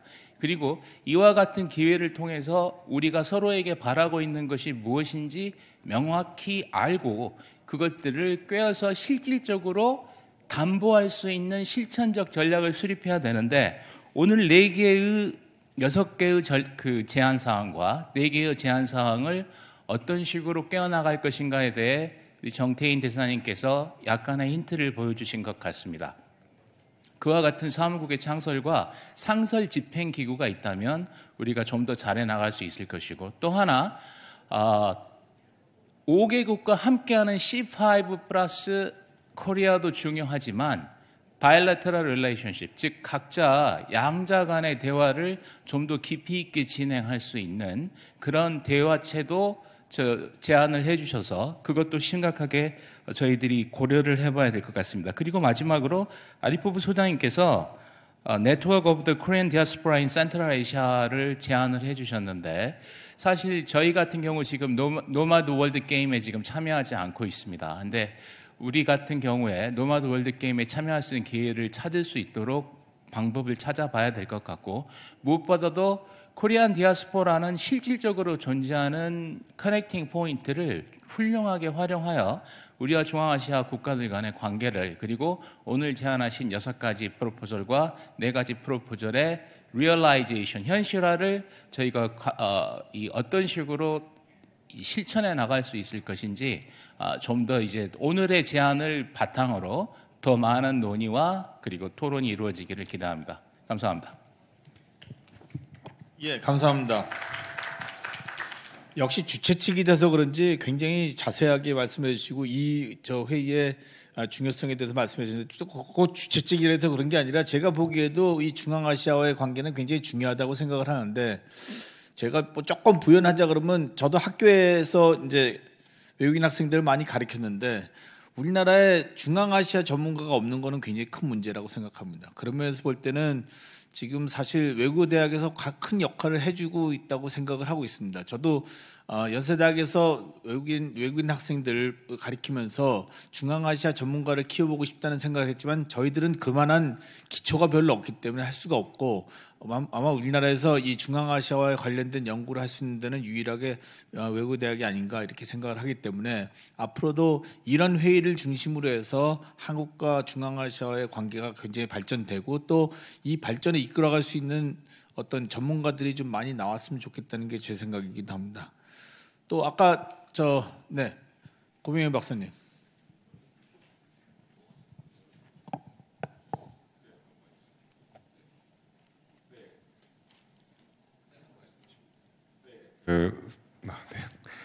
그 발제자분들의 소중한 발표 너무 잘 들었습니다. 그 아리포프 소장님 그리고 졸두발리나 부소장님 먼 걸음 하셔가지고 한국에서 흔히 접하기 어려운 이 전문가분들의 발표를 해주셔가지고 굉장히 뜻깊었습니다. 제 이름은 고명현이고 제 소속은 국가안보전략원입니다. 저희 한국의 관점에서 봤을 때 한국이 중앙아시아 국가들의 중요한 경제적 파트너가 된다는 것은 너무나 당연하면서도 이제 의미심장한 말인 것 같은데, 동시에 거기서 따라오는 질문이 또 있을 수밖에 없을 것 같습니다. 중앙아시아가 현재 지정학적으로 중요하다는 거 너무나 잘 알고 있고, 그리고 핵심 에너지원 그리고 주요 광물원으로서 많은 곽강을 받는다는 걸 알고 있습니다. 그래서 이제 한국과 중앙아시아 국가들 간의 협력이 중요한 거고요. 그런데 여기서 또 이 행간에 읽혀지는 거는 왜 중앙아시아가 최근에 들어서 전략적으로 더 중요해졌냐 생각을 해봐야 되는데, 그건 어쩔 수 없이 지금 일어나고 있는 미중 간의 전략적 경쟁, 그리고 러중 간의 밀착, 또한 러우 전쟁으로 인한 러시아의 전통적인 영향권 내에서의 영향력 감소, 이런 게 있을 것 같습니다. 자, 이런 배경에서 봤을 때 우즈베키스탄과 카자흐스탄의 관점에서 한국에 대한 기대가 경제적 파트너십 외에도 또 뭐가 있는지, 특히 안보적 분야에서 어떤 기대를 갖고 계신지 한번 공유해 주시면 너무나 감사드리겠습니다. 예, 이상입니다. 예, 감사합니다. 고명현 박사님은 저희 연구소에 계신 연구위원인데 굉장히 이런 쪽에 이런 다양한 주제에 대해서 굉장히 역동적인 연구를 많이 하시는 분이기 때문에 아마 오늘 고 박사님의 질문에 대해서 나중에 우리 아리포프 소장님이나 졸드발리나 소장님께서 답해 주셨으면 감사하겠습니다. 또 다른 질문이나 코멘트 없습니까?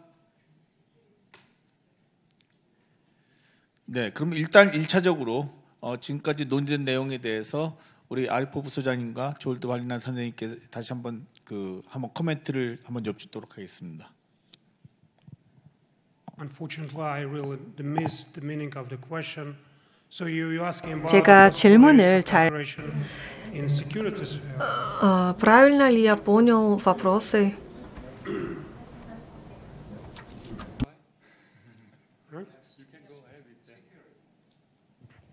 So I'll pose the question in English then. That's very. 영어로 제가 질문을 다시 드려보도록 하겠습니다. 현재 중앙아시아와 한국 간의 시너지가 상당히 다양하게 기대되고 있습니다. 경제적으로 상호 보완성이 크기 때문입니다. 그렇지만 제 질문의 핵심을 다시 한번 말씀을 드리자면 지정학적으로 경쟁 관계가 강화되고 있고 또 미국과 중국의 긴장이 고조가 되고 있는 상황에서 주변국에 영향을 미치고 있습니다. 중국은 예를 들어서 1대1로를 추진하고 있고 중앙아시아도 그와 관련이 있는 지역입니다. 또 중국과 러시아 사이에 있는 상황이기도 하고요. 뿐만 아니라 러시아의 영향이 줄어들고 있는 것도 사실입니다. 중앙아시아 전체적으로 러시아의 영향이 줄어들고 있는 상황인데 이러한 다양한 지정학적인 변화를 감안했을 때 제가 생각하기에는 중앙아시아 국가들이 아마도 단순히 한국과 파트너십, 경제적 파트너십을 추구하는 것이 아니고 잠재적으로는 안보 파트너십까지도 생각을 하실 수도 있다라는 생각이 듭니다. 한국과 양국 관계이든지 혹은 한국과 지역적으로 이러한 파트너십을 고려하고 계신지 궁금합니다. 네, 질문 감사합니다. 지정학적인 경쟁 관계에 대해서 말씀을 해주셨고 중앙아시아에서도 이것을 느끼고 있는 상황입니다. 제가 생각하기에는 제 발표를 통해서도 말씀을 드린 것처럼 중앙아시아는 늘 여러 강대국 사이에 교차점에 있는 지역이었습니다. 그래서 저희는 본능적으로 균형을 찾으려는 지역입니다. 특정 지정학적 경쟁 관계로 끌려 들어가기보다는 균형을 찾는 것을 본능적으로 하고 있습니다. 그렇기 때문에 한국과 중앙아시아의 관계가 중요하다고 생각을 합니다. 중앙아시아가 한국에서 또 한국이 중앙아시아에서 같이 하게 된다면 지정학적인 다자주의를 유지하는 데 도움이 될 것이라고 생각하고 또 경제 협력의 대안이 서로 되어줄 수가 있고 또 물류 허브로서도 서로의 대안이 되어줄 수 있다고 생각을 합니다. 그렇기 때문에 한국이 지정학적으로 중앙아시아에 중요하다고 생각을 하고 안보 협력과 관련해서 말씀을 드리자면 우즈베키스탄은 아프가니스탄과 국경을 맞대고 있습니다. 이것이 중앙아시아 안보에 있어서 중요한 도전 과제 중 하나입니다. 과거에는 아프가니스탄을 보면 아프가니스탄은 위협이나 도전 과제이기만 한 국가였습니다. 그렇지만 이제는 좀 더 실용적으로 아프가니스탄을 보려고 하고 있습니다.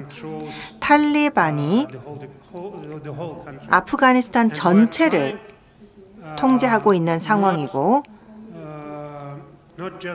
그러한 상황에서는 탈리반과 모든 접촉을 막는 것이 아니고 오히려 이제는 지역 경제 협력에 포함을 시키려고 하고 있고 중앙아시아에서 바다로 가는 가장 짧은 방법은 왜냐하면 바다를 가기 위해서는 어쨌든 국경을 2번 정도를 넘어야 하는 상황인데 가장 단거리는 아프가니스탄과 파키스탄을 거쳐서 바다로 가는 길입니다. 그렇기 때문에 이와 같은 대안을 유지하고 이 교통로를 확보하는 것이 교통망을 다각화하는 데 도움이 될 뿐만 아니라 새로운 기회가 될 것이라고 생각합니다. 왜냐하면 중앙아시아 국가들이 파키스탄, 인도 등의 대형 시장에도 접근을 할 수 있게 될 것이기 때문입니다. 이와 같은 교통로를 확보하게 되면 경제적인 어려움을 해결할 수 있을 뿐만 아니라 동시에 아프가니스탄 평화 유지에도 도움이 될 것이라고 생각이 됩니다. 아프가니스탄의 역사를 보면 항상 러시아와 영국 사이에 버퍼 역할을 했고 그때 당시에 구소련과 서구 사이에 버퍼가 있었죠. 그렇지만 이제는 아프가니스탄이 버퍼 역할을 하는 것이 아니고 오히려 가교 역할을 할 시대가 되었다라고 생각을 합니다. 뭐 테러리즘이라든지 마약 밀매라든지 이러한 다양한 이슈들도 함께 논의할 수 있을 것이라고 생각이 됩니다. 이와 관련된 경험을 풍부하게 갖고 있습니다. 오케이. 다른 또 질문 없으십니까?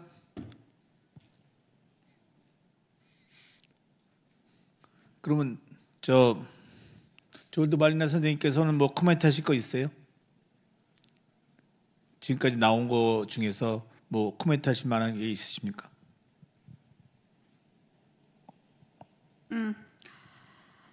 Что касается безопасности, ну, я не специалист. 안보와 관련된 분야는 제가 쉽게도 전문가가 아니기 때문에 말씀드리기 어려울 것 같고요. 구체적인 어떤 사업에 대한 부분을 말씀드리긴 어렵지만 저희 아리포프 박사님과 똑같이 저도 균형을 유지하는 것이 굉장히 중요하다고 생각을 합니다. 아시다시피 SCO 서밋이 올해 개최가 되었었고요. 저희는 이러한 플랫폼이 이러한 대화의 장이 앞으로 여러 사업을 위한 기반이 될 것이라고 생각을 하고 있습니다. 그리고 앞으로 이를 통해 여러 가교가 설정이 되어 앞으로 저희의 이런 관계를 더욱 발전시킬 수 있을 것이라 생각합니다. 네, 앞서서 말씀해 주신 알로아 부소장님의 내용이 정말 중요하다고 생각합니다. 왜냐하면 SCO를 반서구 어떤 블록으로 생각을 하는 경향도 있습니다. 중국이나 다른 국가들을 대항하기 위한 그런 시도가 아니냐라고 생각을 할 수가 있겠는데 카자흐스탄과 우즈베키스탄 같은 우리가 생각하는 것은 이러한 노력들이 어떠한 블록을 형성하려고 하는 시도가 아니다라는 점을 말씀을 드리고 싶습니다. 저희가 이러한 교류와 대화를 하는 것은 결국은 경제와 교역 관계를 개선하고 어떤 수송로를 더 확장하기 위한 그런 노력임을 다시 한번 말씀드리고 싶습니다. 네, 정태인 선생님. 제가 좀 추가 발언하겠습니다. 우리 국가안보전략연구원에서 나온 그 질문에 대한 일종의 답이기도 한데요.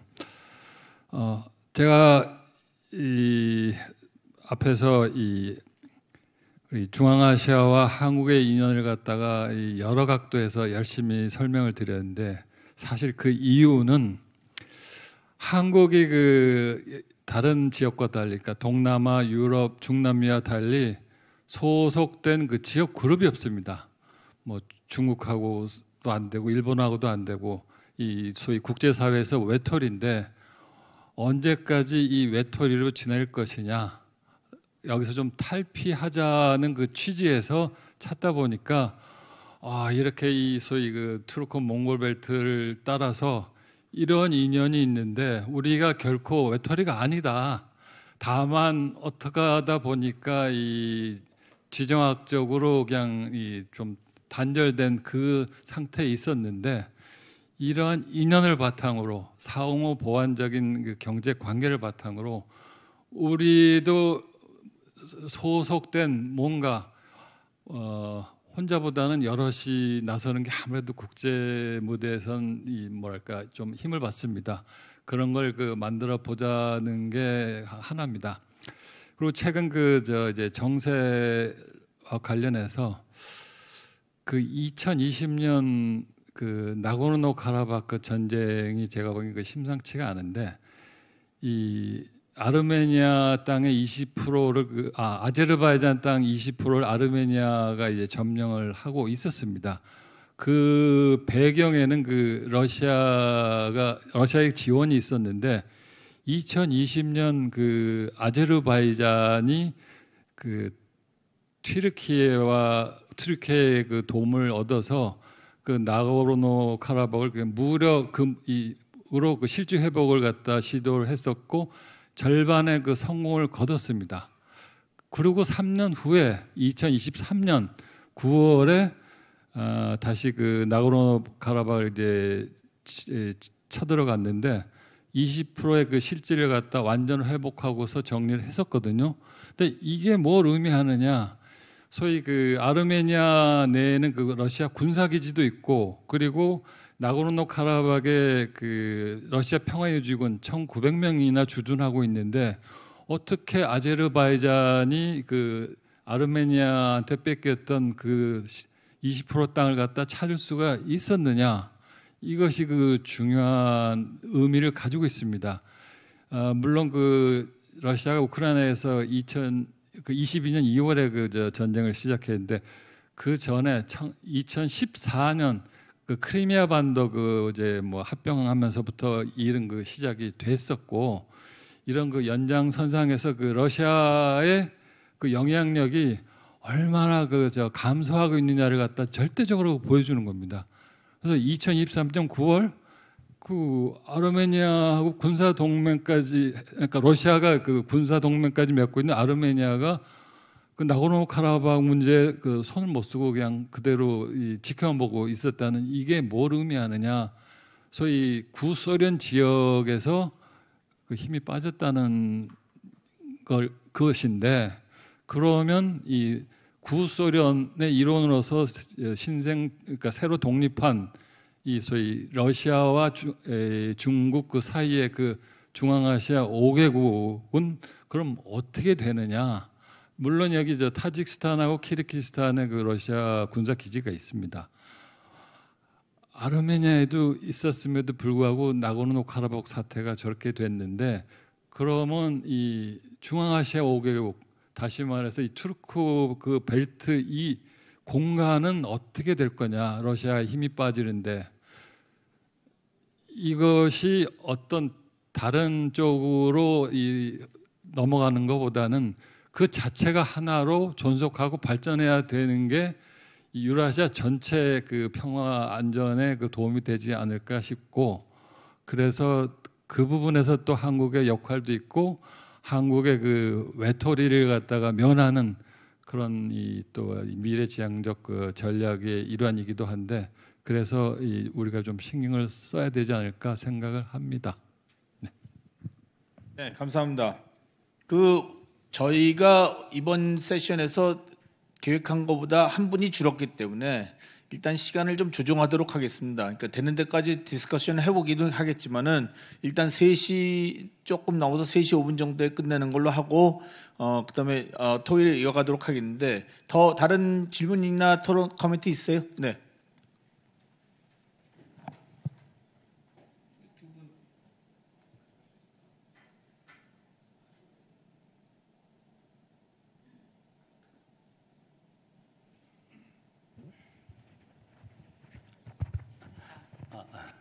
예, 안녕하십니까. 저는 유네스코 아테아 무형유산센터에서 정책개발실장을 맡고 있는 김덕순이라고 합니다. 저는 사실은 이제 저희 센터가 설립된 지가 지금 14년째 되는데요. 설립되면서부터 이제 중앙아시아 지역 국가들과 문화 관련 교류 협력을 쭉 해왔습니다. 근데 다른 어느 지역보다도 중앙아시아 지역 국가들과의 협력이 잘 됐는데 그 가장 큰 이유는 아마 뭐 한국과 문화적 유사성도 있을 뿐만 아니라 같이 기획을 하고 그 기획된 걸 실질적으로 행동을 옮겨서 크던 작던 작은 성공의 결과물들을 하나하나씩 축적해 나가면서 그런 신뢰가 쌓였다고 생각합니다. 제가 오늘 이제 오늘 토론하신 분들께서 말씀해 주신 내용 잘 들었습니다. 그래서 한국과 중앙아시아 간의 어떤 전략적인 중요성이라든가 그 협력 방안에 대해서 다양한 협력 방안에 대해서 말씀해 주셨고요. 그 부분에 대해서 많은 부분들 공감을 합니다. 다만 제가 하나 궁금해서 질문을 드리고 싶은 것은 사실 여러 가지 이제 그 경제, 그 정치, 외교, 경제 분야에서 다양한 방면의 협력 방안이 있는데 약간의 그 분야별 접근 방식은 많이 좀 다른 것 같습니다. 그러니까 예를 들어서 이제 아까 말씀한 경제적인 측면에서는 뭐 리카르도의 어떤 비교 우위라든가 여러 가지 시너지라든가 뭐 그런 것들의 어떤 걸 통해서 하는 방안이 많이 있는데 사실 문화 분야는 약간 접근 방법이 조금 그거와는 이제 다른 부분이 좀 있습니다. 예를 들면 그 문화 관련된 교류 협력 분야는 서로 간에 어떤 뭐 비교우위라든가 이런 걸 하는 것이라기보단 그 자체에 대해서 이해를 하고 존중을 하고 그리고 협력해 나가는 그런 방식으로 접근하는 부분이 좀 지금까지는 저희 기관에서 많이 해왔습니다. 그래서 이제 좀 이렇게 국가 차원에서 다양한 분야의 한국과 중앙아시아 간의 협력을 짤 때 그 각 분야별 접근 방식이 좀 약간 다를 수도 있는데 이렇게 접근 방식이 다른 분야 간의 어떤 그 뭐 분야 간에 있어서 협력할 수 있는 그런 게 있거나 아니면 그런 분야에서 생길 수 있는 어떤 갈등이라든가 이런 부분들을 좀 완화할 수 있는 그런 혹시 이제 아이디어나든가 이런 것들이 있는지 저기 그 국가전략연구소에서 오신 두 분한테 문의드리고 싶습니다. 네, 또 한 분 계셨습니다. 저기요.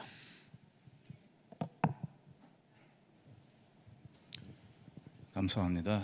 저는 한국 외대 중앙아시아과 노라바 기수 교수입니다. 저는 코멘트 하나, 질문 하나입니다.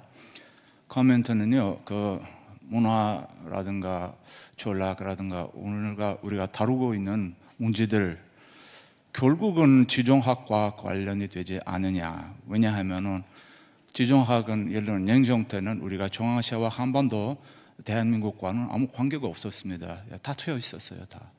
지금 90년대 소비에트가 붕괴 후 우리가 다시 협력을 하게 됐는데 지금은 우크라이나 전쟁 후 지금 가사, 레바논도 그렇고 여러 가지로는 지정학이 바꾸면 우리가 다시 90년대처럼 본격적으로 협력할 수 있냐 없냐 그 코멘트인데요. 질문은 지금 참석하시는 분들, 지금 아까 발표하셨던 분들, 물론 지정학은 미국, EU, 중국, 뭐 지금 약했지만 그래도 러시아 같은 큰 나라들의 게임인데 이 지금 참석하는 나라들, 중앙아시아, 몽골, 그다음에 대한민국은 좀 어떤 역할을 할 수 있습니까? 이 관계를 어떻게 유지할 수 있느냐 그것에 대해서 어떤 생각들을 가지고 계신지 궁금합니다. 감사합니다.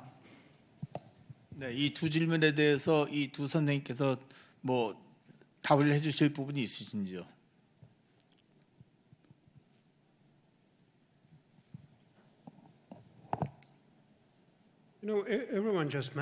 네, 모든 분들께서 현재 러시아와 러시아의 중앙아시아에서의 영향력이 줄어들고 있다라고 말씀해 주셨는데 사실 그렇지 않다고 생각합니다.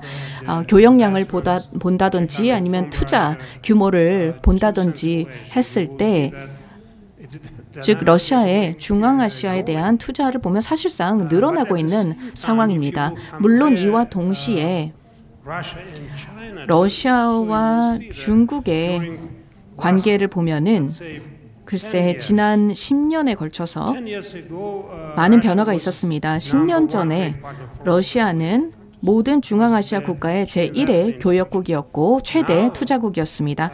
하지만 현재는 그런 지위가 사라지게 되었습니다. 중앙아시아의 제1대 교역국은 중국입니다.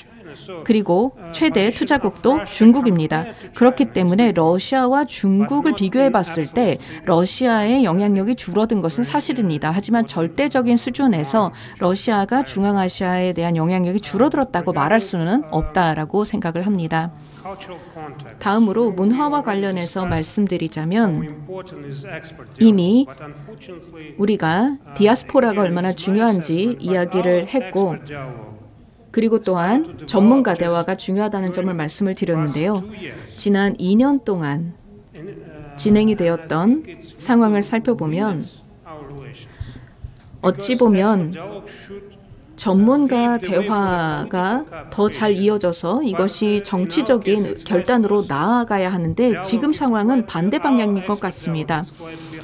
사실상 전문가 대화가 정치적인 협력과 경제 협력에 비해서 뒤처지고 있다라고 생각을 합니다. 그렇기 때문에 우리가 좀 더 이와 관련된 진전을 이루기 위해서는 점점 더 자주 우리가 만나야 한다고 생각합니다. 더 빈번한 교류를 해야 한다고 생각합니다. 오늘날 중앙아시아 전문가들과의 연락이 혹은 접촉이 그렇게 많지가 않은 상황입니다. 제가 앞서서 한국 분들하고 말씀을 드린 바대로 제가 제안을 했던 것은 한국과 우즈벡의 전략 대화를 정례적으로 하자는 것입니다. 구체적인 의제를 삼아서 전문가 대화를 계속해서 진행하는 것이죠. 우리가 선정한 의제에 대한 전문가들을 초청하고 또한 우리의 정치 지도자들과 함께 논의를 진행하는 것이 의미가 있다고 생각합니다.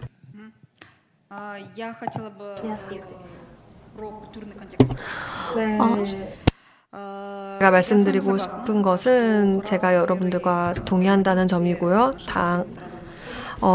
협력의 분야가 다르면 당연히 다른 접근법이 필요합니다. 근데 이제 누가 더 낫냐 좋냐의 문제가 아니라 제가 말씀드리고 싶은 점은 우리에게 함께 협력해야 될 근거가 있다는 점입니다. 여기에 카자흐스탄이나 우즈베키스탄뿐만 아니라 중앙아시아와의 협력 잠재력이 매우 거대합니다. 우리가 어떤 부분에서 협력을 할 수 있을까요? 제 생각에는 협력의 잠재력이 문화 부문에 매우 크게 있는데요. 여기서 공통의 가치를 고유하고 있고 교육 분야에서도 저희가 협력을 할 수 있고 고등교육 분야에서도 협력을 할 수 있는데 특히 예를 들면 크로스 컬처 스터디 같은 것을 할 수 있을 것이라고 생각을 합니다. 예를 들면 중앙아시아에 대해서 어떻게 생각을 하는지 혹은 중앙아시아에서 한국에 대해서 어떻게 생각하는지 등등 그런 관련 스터디를 할 수 있을 거라고 생각합니다. 제 생각에는 여기에서는 문화 부문이 아마 가장 그런 젊은이들을 더욱더 그런 협력에 끌어들이기 위해 중요하다고 생각을 하는데요. 왜냐하면 젊은이들은 서로 더 상대국에 대해서 더 잘 알고 있고 젊은이들을 더욱더 이 과정에 많이 끌어들이는 것이 중요하다고 생각합니다. 감사합니다. 네, 감사합니다. 제가 아직 시간이 조금 남았는데 We still have some... 제가 개인적으로 조금 관심 있는 질문이 하나 있어서 제가 조얼드 발리나 선생님께 질문을 좀 드리려고 그러는데 아까 그 발표하실 때 창조산업, 도시개발, 사이버 스포츠, 증권거래 쪽에서의 경제 협력이 굉장히 유망하다고 말씀하셨는데 그 이제 중앙아시아 입장에서 볼 때는 이런 부분에 경제 협력을 하는 게 굉장히 좋겠지만은 저는 조금 이렇게 생각을 해보면 한국에 있는 기업들로 볼 때는 뭐가 좋은지, 그러니까 한국의 기업들이 여기에 투자를 할 거 아니에요? 여기 가서 이제 협력을 할 텐데 한국에 있는 기업들은 이 중앙아시아에서 뭘 원할지, 제가 볼 때는 한국에 있는 기업들이 이런 부분에 대해서 관심을 가질 수도 있겠지만은 한국에 있는 기업들은 중앙아시아에 대해서 조금 다른 부분에서의 관심을 가질 만한 건 없을런지. 그러니까 조얼드 발리나 선생님께서는 한국 기업의 입장에서 중앙아시아에 관심을 갖는다고 하면 어떤 행태를 취할 것인지, 또 어떤 것이 관심 있는 부분인지 이런 거에 대해서 말씀해 주셔서 감사하겠습니다.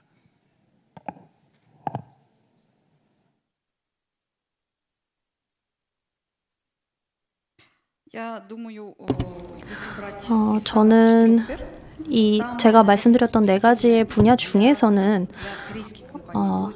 특히 한국 기업은 도시 개발 그리고 도시 계획, 스마트 시티 분야와 관련된 분야에서 여러 협력 가능성이 있다고 생각을 하고요. 여러 기술 이전, 스마트 미터, 어떤 교통 체증을 해결하는 기술 등과 같은 분야에서 사실 한국 기술이 그리고 한국 기업들이 이와 관련된 분야에 관심을 조금 가질 수 있으실 거라 생각하고 스마트 시티 분야 발전에 있어서 관심을 가지시지 않을까라는 생각을 말씀을 드려봅니다. 네, 감사합니다. 지금 시간이 3시 딱 3시입니다. 죄송합니다. 마이크 전달해 주시죠.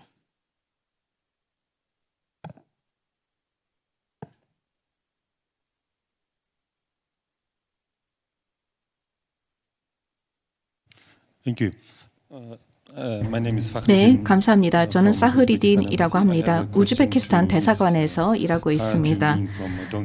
저는 하정민 차장님께 질문을 드리도록 하겠습니다. 차장님께서는 말씀을 해주시면서 한국인들이 중앙아시아에 대한 인식이 아직은 부족하다라고 말씀을 해주셨고, 그리고 또한 언론과 관련해서 말씀해 주셨는데요. 언론이 한국 내에서 중앙아시아에 대한 이제 보도가 어느 정도 되고 있는지 말씀을 해주셨습니다. 그러면 차장님께서 보시기에는 어떠한 노력을 해야 되는지 궁금합니다. 앞서서 그 유튜버 말씀도 해주셨고 관광을 촉진해야 된다라고 말씀해 주셨는데요. 그 이외에 또 어떠한 추가적인 노력을 해야만 한국 국민들이 중앙아시아에 대해서 더 인식을 가질 수 있을까요? 네, 질문 감사합니다. 일단은 외교관의 노력이 정말 많이 필요할 것 같습니다. 왜냐하면은 지금 소위 말하는 4강, 그러니까 미국, 중국, 러시아, 일본 대사들은 굉장히 한국 언론과 정기적으로 인터뷰를 하고 있습니다. 그리고 또 뭐 호주라든가 뭐 캐나다 뭐 이런 중견국들 대사들도 갈 때도 마찬가지고, 그러니까 한국에 부임했을 때도 마찬가지고 떠날 때도 마찬가지고. 주요 한국 전통 언론과 이렇게 약속을 잡아가지고 꼭 인터뷰를 하고 이제 그런 게 약간 관례화가 되어 있습니다. 근데 저도 그래도 기자 생활을 한 20년 넘게 했는데 스탄 쪽 대사님들은 그렇게 인터뷰에 적극적이시지는 않았던 것 같아요. 예, 그러니까 근데 그거는 이제 좀 달라지긴 해야 될 텐데 일단은 사실은 이제 외교관으로서 여기 이제 한국에 와서 계시는 것 자체가 나라를 알리기 위해서 계시는 거잖아요. 그러니까 언론 노출을 하실 의무가 있는 거거든요. 그러니까 많은 외교관들이. 근데 거기에서 이때까지 너무 조금 소홀했던 면이 많았던 것 같고, 그래서 하여튼 좀 적극적으로 좀 인터뷰를 해주셨으면 좋겠고, 또 그리고 이제 인터뷰를 하실 때도 너무 천편일률적으로, 그러니까 저희 언론의 속설이 있는데 개가 사람을 물면은 기사가 안 되지만 사람이 개를 물면 기사가 된다는 말이 있습니다. 그러니까 한국 경제 발전하고 뭐 양국이 협력해야 되고, 그러니까 이렇게 천편일률적으로 이렇게 너무 뻔한 말씀을 하시면 이제 비중 있게 가기 어려워요. 근데 지금 말씀하셨지만 이제 사실은 중앙아시아 모든 나라들이 너무 중요하잖아요. 근데 이제 뭐 미국과 중국의 갈등, 그러니까 그런 패권 경쟁, 그리고 이제 북한과의 뭐 이런 거에서 우리나라가 어떤 일을 하겠다. 최근에 지금 우크라이나 대사 인터뷰가 이제 저희는 아니고 이제 경쟁지에 실렸는데 그게 하나의 예가 될 수 있을 것 같아요. 그러니까 우크라이나 대사가 인터뷰를 하셨지만 그분이 러시아 얘기를 거의 하지 않으시고 북한 얘기를 많이 하셨어요. 예, 북한 얘기를 많이 하셨는데 어떻게 하셨냐면은 지금 한국이 우크라이나를 지원해줘야 러시아와 북한의 군사 밀착을 막을 수가 있고, 또 이거를 지금 막지 않으면은 언젠가 러시아 무기가 한국에 쓰일지도 모른다, 이렇게 인터뷰를 하셨거든요. 그러니까 저는 그 인터뷰가 굉장히 다른 나라 대사님들한테도 좋은 선례가 될 수 있을 것 같아요. 그러니까 어쨌든 한국 언론과 인터뷰를 하실 때는 한반도 한국 정세에 관해서 이제 그거를 많이 이끌어내셔야 되고, 그런 거를 감안하시면은 조금 더 이제 나중에 인터뷰를 할 때도 인터뷰 띠임을 잡으실 때도 많은 참고가 되실 것 같고, 또 이렇게 또 직접 이런 포럼에 참석해 주시고 이제 그런 말을 하셨으니까 조만간 제가 우즈베키스탄 대사님과 인터뷰를 추진해 보도록 하겠습니다. 네, 감사합니다. 또 다른 분 계세요? 예. 주한 몽골 대사관의 어텀바트라고 합니다. 내년에 중앙아시아 국가의 정상회담을 앞서서 이렇게 한반도 북방 문화 전략 포럼에 우리나라를 이렇게 방문해 주신 데 대해서 주최 측에 진심으로 감사드린다는 말씀을 드리고요. 아마 한국과 중앙아시아 국가들이라고 했을 때 우리가 가장 공통점이 오랄라타의 언어를 가지고 있다는 공통점을 가지고 있습니다. 그래서 한국을 시작해서 몽골, 그리고 이르쿠츠, 그리고 카자흐스탄, 우즈베키스탄, 키르기스탄, 터키까지 우리가 같은 오랄라타의 언어를 이제 공유하고 있다는 그런 공통점이 하나 있는 것 같습니다. 아까 좀 전에 이렇게 교수님께서 몽골의 역할이 어떤 역할을 할 수 있냐 이렇게 물어보셨는데요. 몽골은 한 2년 전부터 이 트란스알타이 이 오랄 언어를 가지고 있는 나라들의 지속 가능한 대화라는 이런 대화체를 만들어서 2년째 몽골에서 개최하였고 여기에 중앙아시아 국가들 비롯하여 한국에서도 많은 참여를 했다는 말씀을 드립니다. 또 제가 어렸을 때 교과서에서는 이게 좀 약간 사회주의식 교과서에서는 몽골은 중앙아시아 국가다라고 이렇게 가르쳤고 우리나라는 이렇게 중앙아시아 국가들과 같이 러시아어를 많이 썼고 지금도 키릴 문자를 쓰고 있고 그런 좀 러시아의 문화를 많이 이제 영향을 받았고요. 그리고 90년 이후 민주주의 이후에 우리나라는 민주화되면서 한국과는 약간 동양적인 공통점이 있고 예를 들어서 뭐 설날이라든지 뭐 그런 동양의 그런 예의를 중요시하는 그 동양 문화라든지 이런 문화를 가지고 있어서 우리는 한국에서 이렇게 중앙아시아를 보는 시각과 중앙에서 한국을 보는 시각을 굉장히 좀 많이 이해를 하고 있는 것 같은 그런 생각을 들고 있습니다. 그래서 이 아까 말씀드렸던 이 트란스알타이, 이 오랄알타이 문화를 가진 이 나라들의 대화체를 우리가 좀 더 매년 더 확장해 나가려고 하고 있고 이를 위해서 한국 이제 커이카와 이제 공동으로 해서 좀 더 재개화해서 확장해 나가려고 그렇게 계획을 하고 있습니다. 몽골은 또 북한과도 76년에 친선 좋은 관계를 가지고 있고 또 러시아, 중국 그리고 서방의 모든 국가들하고 좋은 이제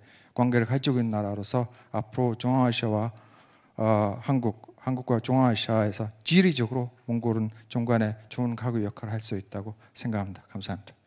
네, 감사합니다. 그 몽골 대사관에서 오셨는데 굉장히 한국말을 잘하시네요. 역시 지금 말씀하신 대로 우랄 알타이라는 같은 동질감 때문에 이렇게 한국말을 잘하시는 것 같은데 아마 말씀하신 내용을 몸소 실천해 주신 거라고 생각하겠습니다. 다른 질문 또 있습니까? 네.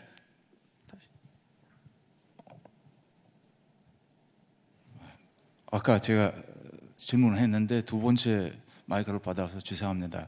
그런데 제가 질문에 답변이 없어가지고 제가 이렇게 됐습니다. 제가 말씀드리고자 하는 것은요, 사실은 우리가 할 수 있습니다. 제가 생각하기로는요, 이런 회의, 이렇게 문화, 여러 가지 분야들에서 특히 문화, 교육, 과학 모든 들 많이 필요합니다. 그리고 이 포르마트, 대한민국, 몽골, 중앙아시아 이렇게 가교를 만들어야 합니다. 우리는 아직까지는 중앙아시아 따로 있고요, 그다음에 몽골은 따로 있고요, 대한민국은 따로 있습니다. 이것을 연결하는 가교들 하나씩 분야별로 구축하는 게 좋을 것 같아서 그렇게 하면은 어떤 큰 나라들 무슨 얘기해도 우리가 계속 관계를 유지할 수 있다고 생각합니다. 그렇게 믿습니다. 감사합니다. 예, 감사합니다. 답이 안 나오셔도 답을 말씀해 주신 것 같은데 감사드립니다. 다른 또 질문이나 또 뭐 코멘트나 있으시면 말씀해 주십시오. 네.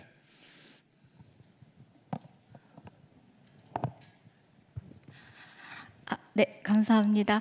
오늘 정말 중요한 포럼에 자리를 하게 돼서 영광인데요. 한국외고대학교 국제적연구센터의 정보원입니다.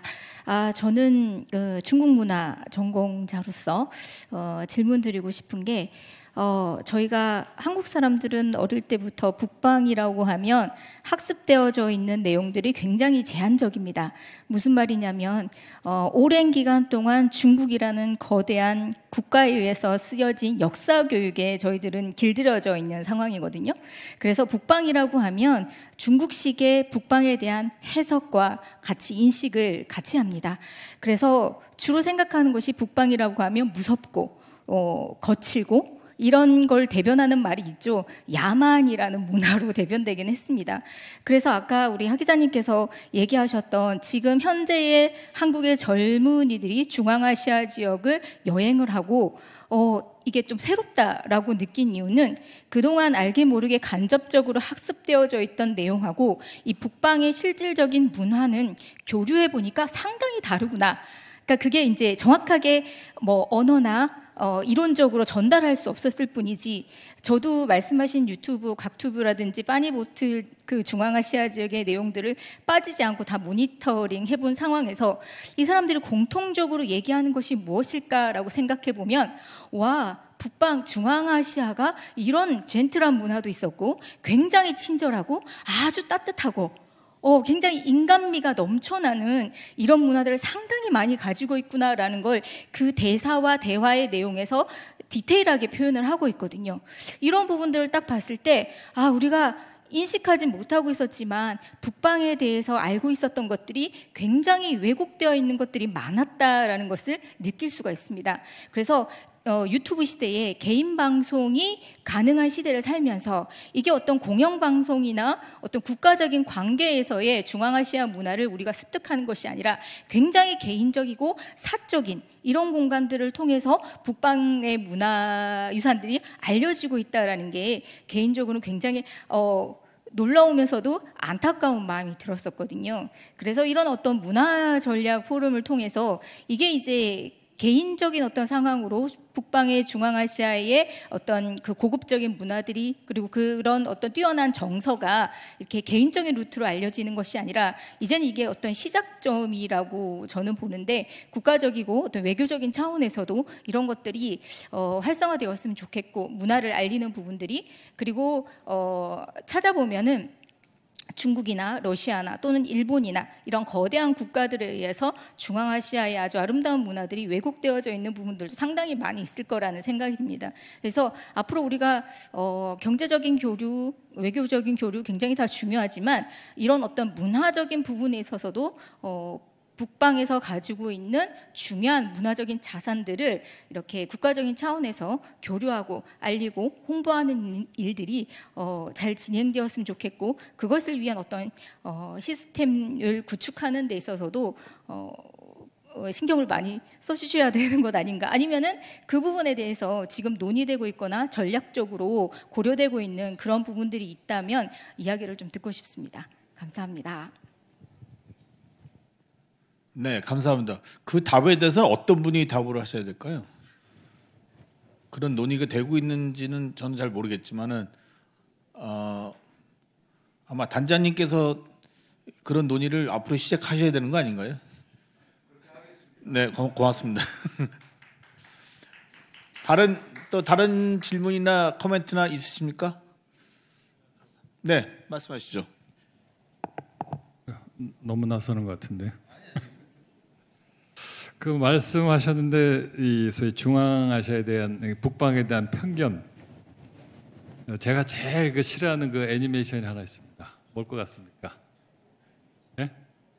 뮬란이에요. 거기 우리 조상이 그 악마로 묘사돼 있는데 이게 지금 전 세계 그 인기 애니메이션이 돼 있거든요. 그렇다면은 해야 될 일이 뭐 딱 하나 있지 않습니까? 중앙아시아라든가 아니면 북방 아니면 또 우리 입장에서 이런 그 애니메이션을 갖다 만드는 노력도 필요해 보이는데 영화계에서 뭐 그런 관심이 있는지 모르겠어요. 이 자기 문화 소개로서 하나 또 훌륭한 게 그 신바드 있죠, 신바드. 그 아랍 나오는데 뭐 그런 차원에서 우리 문화를 소개하는 그 방법 중에 하나로 뭐 정보도 좀 관여가 돼야 될 것 같은데 그 문화, 이 영화 만드는 거, 애니메이션 이런 거 좀 필요한 것 같아요. 이 반드시 어떤 뭐 흥행에 성공하면 더 좋고 그렇지 않더라도 그 나름대로 의미가 있으니까 뭐 필요하지 않나 싶습니다. 그리고 중국 공부하셨다고 그러는데 제가 몇십 년 동안 해소되지 않는 궁금증이 하나인데 중국이란 말은 언제부터 쓰였고 중국이 도대체 뭐냐 모르겠어요. 이 역사로 들어가면 그 중국의 절반은 그냥 북방의 역사던데 뭐가 중국이냐 뭐 그런 생각도 들거든요. 그러니까 이 뮬란에 나오는 그 악마가 사실 중국 대륙의 절반 이상을 갖다 통치를 했는데 그럼 또 이건 뭐냐? 여기에 대한 이 규명하는 작업도 이 편견 해소 노력의 일환이 아닌가 싶습니다. 네. 예, 감사합니다. 그 논의가 조금 더 딴 쪽으로 나갈 것 같아서 그 부분에 대해서는 뭐 나중에 그 쉬는 시간에 한번 토의하시려고 하고요. 다른 또 있어요? 네.